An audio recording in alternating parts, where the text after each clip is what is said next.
In part 3, we acquired and set up vassal empires. We also began building our economy, met aliens, and chose our first ascension perks. In part 4, we terraform planets, set up star bases, balance our economy further, and expand our fleet power. We got a new star base. We want this one to build ships.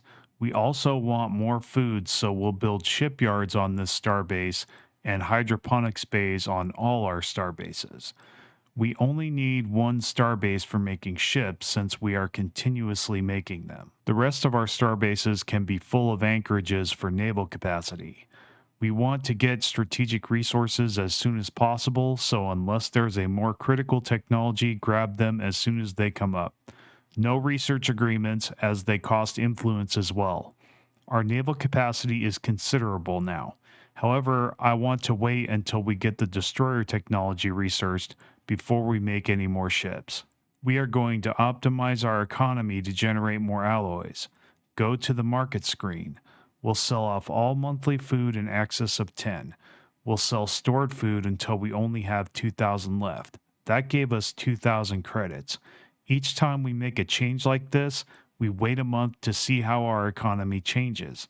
Our energy went up, so now we want to configure our economy to produce as much alloys as possible, without going negative or low on our monthly resources. So buy alloys till monthly energy credits is no lower than 10. Even an extra 5 alloys a month makes a difference. We also want to spend some credits we have stored on more alloys. Another 1,000 equals about 1k fleet power. We have a new tradition tree available to adopt. This time we will pick Discovery for more tech choices and more research. We researched destroyers, so now we can build them, and we shall. All those alloys we saved up will pay off now, but first we need to remove our energy deficit. Get Starhold technology as soon as you can. With Starholds, we can build more anchorages, shipyards, and build other constructions like naval logistics offices and resource silos. So we have minus 11 monthly energy credits.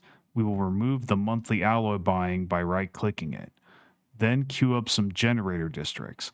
If our generator world doesn't have enough space, it's okay to build generator districts elsewhere for now. Doesn't look like our available jobs is low enough, so we aren't going to build any generator districts yet. Okay, let's start pumping out destroyers. But first, we need to design a new ship. This ship is going to have a gunship bow with swarmer missiles and fusion missiles. Next, an interceptor ship stern, also with fusion missiles. Shields and armor, afterburners, and very important, an artillery combat computer. Name and check auto upgrade and hit save. Then delete the default ship design. Okay, with that done, we can start pumping out destroyers until our monthly energy credits gets to 15 or less, or we hit naval cap. Terrestrial sculpting is a critical technology you want to get as soon as it comes up. This allows us to terraform all those red planets into green planets we can colonize without a huge penalty. We will be terraforming and colonizing planets soon, so we want faster colony development speed. We have enough edict fund to activate the capacity subsidies edict, drastically increasing our energy credit generation from our generators. We'll store this extra energy to buy more ships and save up for terraforming, which will eat up all those energy credits we have been floating. The next tradition we will pick is Science Division for more research choices. If you have the Overlord DLC, get Hyperlane breach points as soon as it comes up so the Hyper Relay tech shows up. You also want this if you want to use wormholes or make gateways. We got a subjugation request from another empire. They want to be our vassal. See, this is what happens when you keep pumping out the ships. Always click accept. See, we are conquering empires without firing a shot. Don't worry though, we will go to war soon enough. In the meantime, look at our score. We are getting a massive boost from our vassals. We'll build a Ministry of Truth on this empire too. Now it looks like we've gotten extremely lucky this game, but this is only possible by having a lot of fleet power and trying to stay naval capped at all times. Building star bases with anchorages, strongholds, supremacy, all this stuff adds up. Okay, so far our fleets have just been sitting here.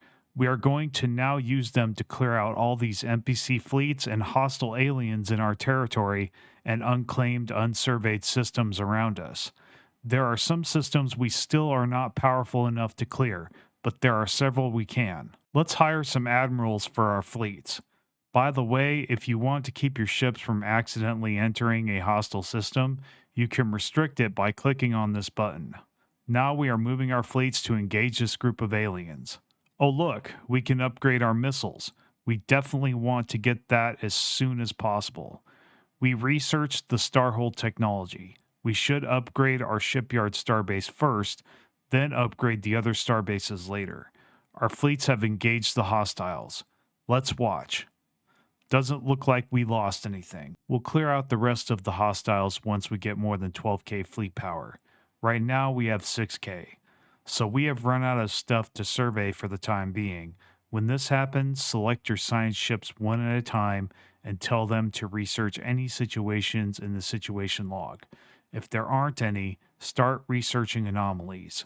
Select science ships and right-click on systems with the microscope symbol with a number next to it. Click Research Anomalies in System. Do this with each system until you don't see any more. If you don't have any more anomalies, assist research on your planets that have the most tech labs. When you get self-evolving logic, research it as soon as you see it for more research alternatives. A scientist died. You have to recruit a new one. Our Starhold is finished. We can now add 2 more shipyards. Do this so you can make 4 ships at a time. Then we can make a crew quarters building to spend less monthly energy credits when all our ships are docked here, which they usually are when they are not at war. The next tradition we'll pick up is to boldly go. This increases survey speed. Not incredibly useful right now considering we've surveyed most systems around us, but we'll take it. Finally, we research terrestrial sculpting. We can now terraform planets. Let's do that immediately. Normally, I would get fleet command limit, but atmospheric filtering is badly needed for our yellow planets. This will help remove or reduce the bad debuffs that we get from low habitability planets. Okay, let's terraform a planet. Click on one of the red planets, click Terraform, click the choice at the top. In this case, we are choosing Continental World. Red planets cost 5k energy credits to terraform, yellow planets cost 2k, Tomb worlds cost 10k. Do this until you have 2k energy credits stored or less. That's it for part 4. If you like my stuff, you know what to do. Thanks, and I'll see you next time.